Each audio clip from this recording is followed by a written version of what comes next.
Look at another area, and this is with the digital migration. It of course opens up the plane for many developments in terms of having more coverage.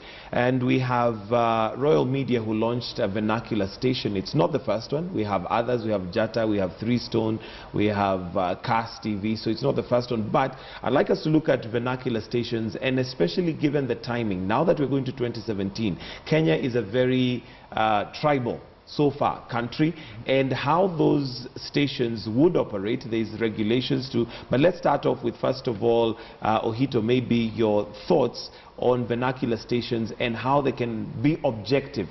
For instance, can a vernacular station, if we take maybe Inoro, can they air a story about maybe a candidate who they're viewed not to be in their turf objectively, and that story is taken to be serious and not just, maligning the candidate?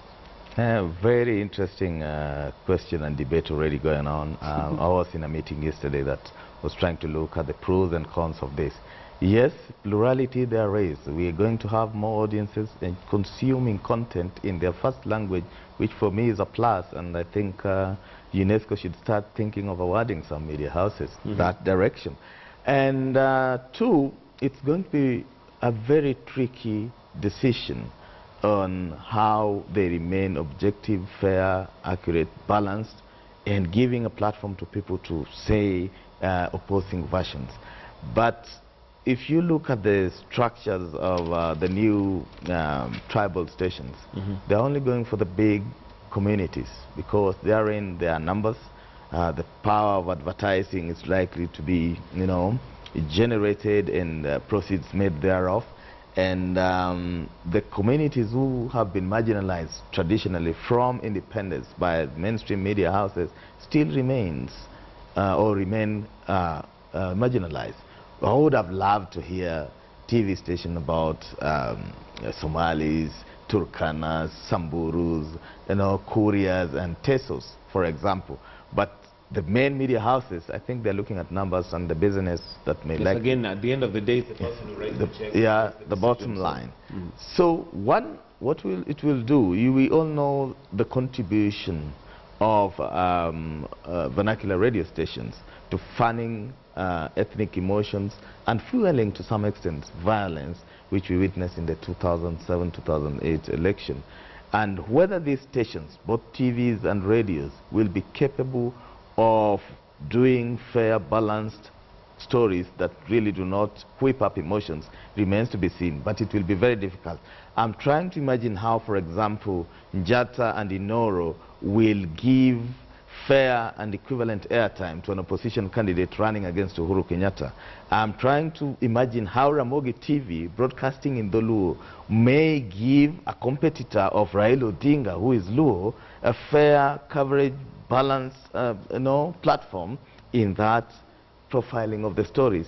So for me, it is a very big challenge. I don't think the Communication Authority nor the Media Council has the capacity to monitor these stations and ensure you are doing a good job as regulators. So I think challenge right there. It's big challenge going into the last 18 months to an election.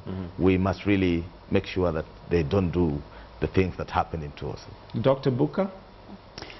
I think for starters, with the digital migration, of course it opened up the space. And what we now see is a lot of, media narrowcasting rather than broadcasting, targeting very specific segments of the population. And one of those is, then stations, the advent of TV stations that are broadcasting in vernacular languages.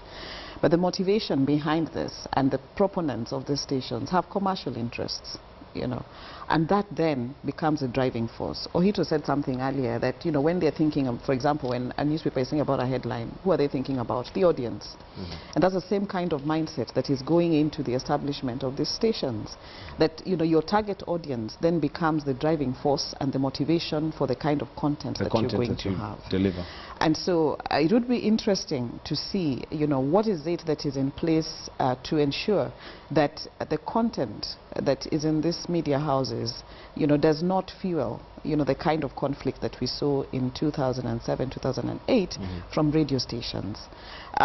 I know that the Communication Authority has a programming code, but is it the same programming code that has been used, for example? Do they have, I'm yet to see, whether they have a specific programming code for stations that broadcast, for example, in vernacular languages, because the programming code has been standardized.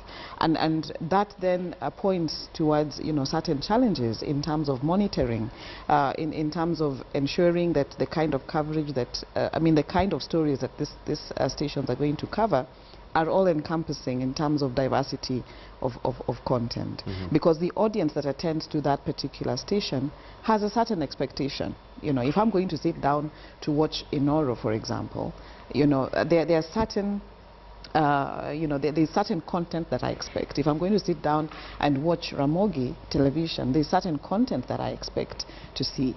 And oftentimes when we are nearing elections, audiences tend to move towards the stations that seem to be in line with their political affiliation. Right. And that, if that is going to be the driving force and is what is pushing these stations to get more advertising, then that is likely to be what is going to happen.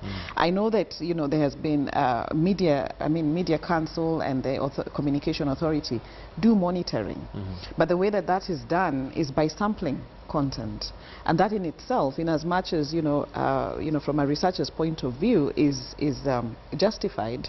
Where media is concerned, would there be a different approach?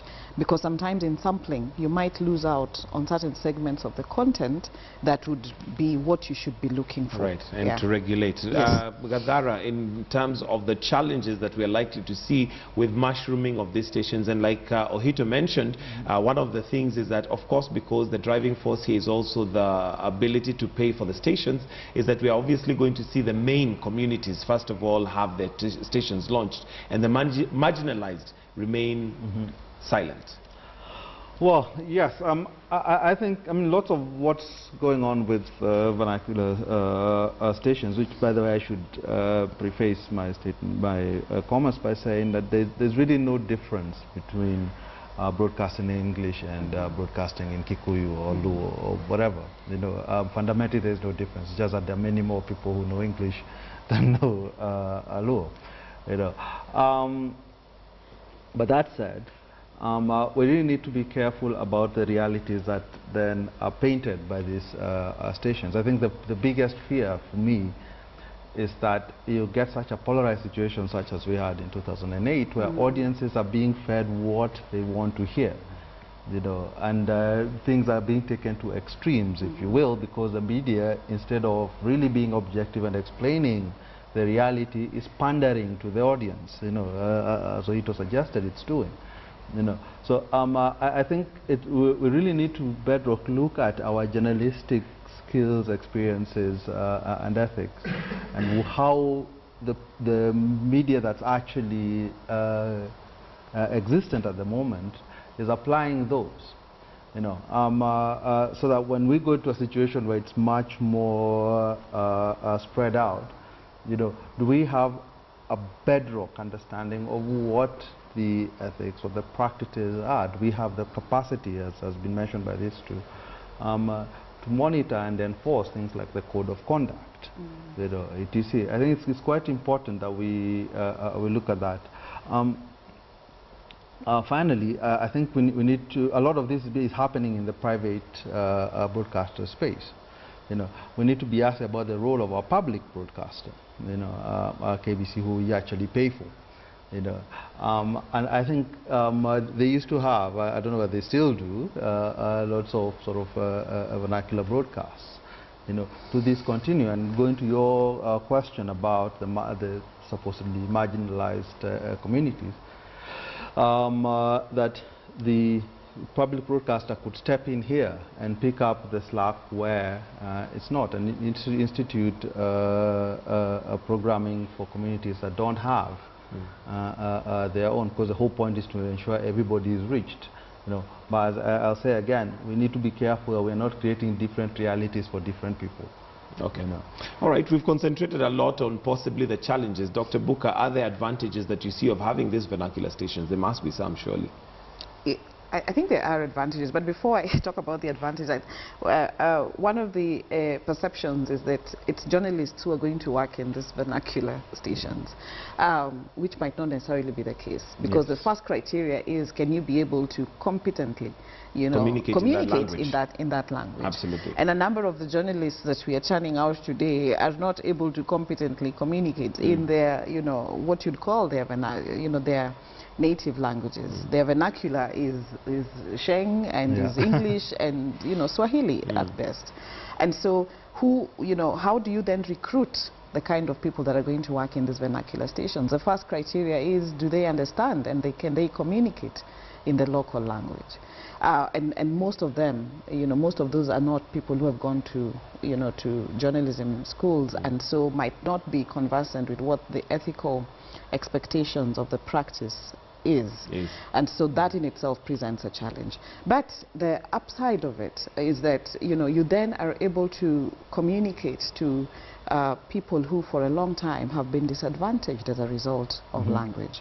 And just a couple of weeks ago when we sat here looking at the CNN awards, one of the questions was do you have entries in vernacular languages? And as Ohito said earlier, that maybe it's time for us to start thinking about categories that take care of submissions, for example, that then are done in the vernacular languages of the people. So in terms of, yes, getting information access to as many people as possible, that's one of the advantages of it. In terms of opening up space for the creation of content, that's also a plus, because then these stations will be looking for content, and that's one of the ways in which you're then able to create jobs for a number of people, a number of young people, or people who can actually be able to create content in those vernacular languages that these media houses can David Ohito, closing comments, and if there are any advantages that you see with vernacular stations, very briefly. Quite a number of advantages, Michael. When you look, the role of media includes education and entertainment. For the first time, you're going to have people being educated. Civic education remains a very big challenge in this country. And if you can have the media talking to the people in their first language, I think we will go very far. What we should avoid is getting people who are not professional journalists to run these stations. All right. Well, that's where we're going to wind up Newsroom. Thank you very much, David Ohito, who is a digital editor here at Standard Group. We also have Dr. Buka, who is the chair for Multimedia University Media Department, and Patrick Gadara, who is a communication expert. Thank you all for joining us right here on Morning Express. That's where we're going to wind it up, but do stand by. We've got news out in just a bit.